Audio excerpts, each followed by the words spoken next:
The opposition leaders accused the government of bullying journalists and called on it to reject recent recommendations to tighten media regulation.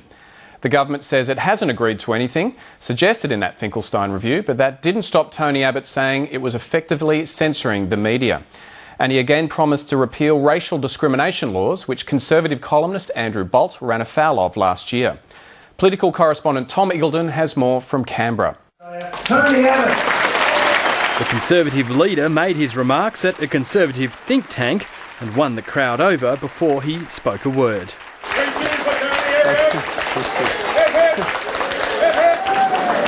Only then began the speech about freedom of speech. This is a very important issue. There is really no more important issue because this is a foundational issue.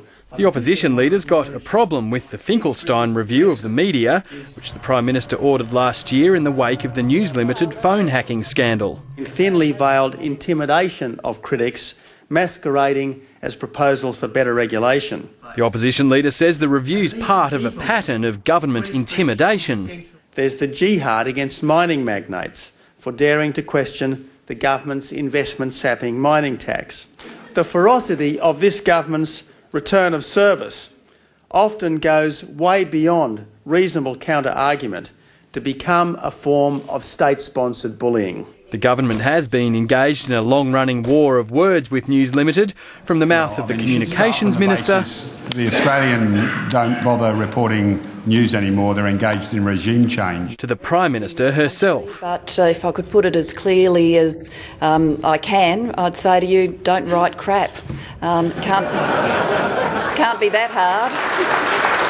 And News Limited's been fighting back, promising to take the government to the High Court if it tries to implement the Finkelstein review's suggestions to tighten media regulation. Just because the numbers in the House of Representatives are tight and the government's hold on the Treasury bench is more tenuous than usual, reporters should not feel under pressure to turn a blind eye to potential scandal. Tony Abbott's speech today had a familiar echo. A hung parliament hasn't made this government more responsive.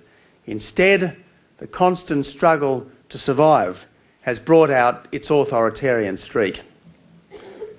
It is not, repeat, not the role of government to manage the day-to-day practices of journalism. The main recommendation of the Finkelstein review was a tougher media complaints system to replace the existing Australian Press Council. But the government says there's just one problem with Tony Abbott's outrage over the proposal. It hasn't decided whether or not it'll adopt it. But the opposition leader wasn't done there. He sees the recent prosecution of Conservative columnist Andrew Bolt under the Racial Discrimination Act as an injustice, reiterating he'd changed the law to stop it from happening again. So if it's all right for David Marr, for instance, to upset conservative Christians in his attempt to have them see the error of their ways, why is it not all right for Andrew Bolt to upset activist Aboriginals to the same end? The racial vilification legislation was created to deal with much wider cases than just Andrew Bolt, and it's a bad principle for Tony Abbott to be creating legislation for one of his mates, whether it's Gina Rinehart, Clive Palmer or Andrew Bolt. Expect more newsprint to be devoted to this one. Tom Eagleton, Lateline. Syria's Prime Minister Riyadh